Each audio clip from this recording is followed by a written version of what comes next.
Edhe ky tash i tha, vallahi tha, ti me këtë sjellje kështu tha, Zoti s'ka me t'i falë mëkatet. Rasti aty në dy njerëzve që e tregon pejgamberi sallallahu alaihi wasallam shembullin e tyre, prej Bene Israelve, thotë ishin dy burra, ata ishin shok ndërmjet vete, shumë miq të afërt dhe të ngushtë.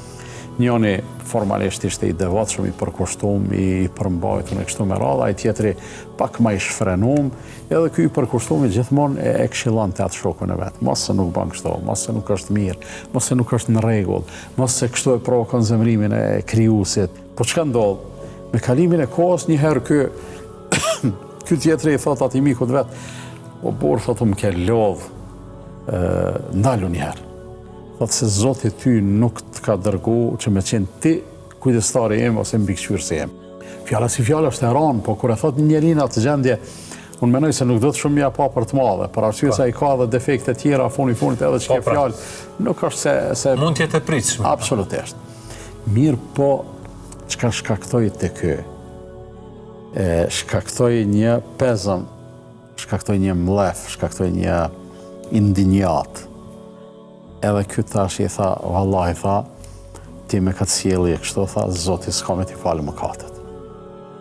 E tash me thonë kështu, me e thonë një njeri i përkushtuar dhe i përmbajtur edhe i përpikt në tentativë, është fjalë e rëndë shumë.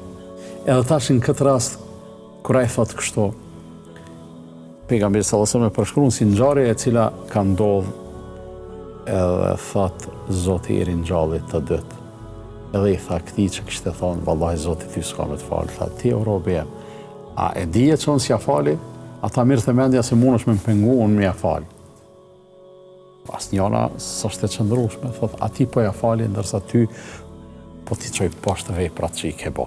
Sinqeriteti dhe përzemërsia të çojnë atje ku është më miri, po mungesa e tyne pastaj e bën formalitetin ashtë parëndësishëm, sa që njeriu e bën një vepër formalisht të mirë, po përfundon në xhehenem, Zoti na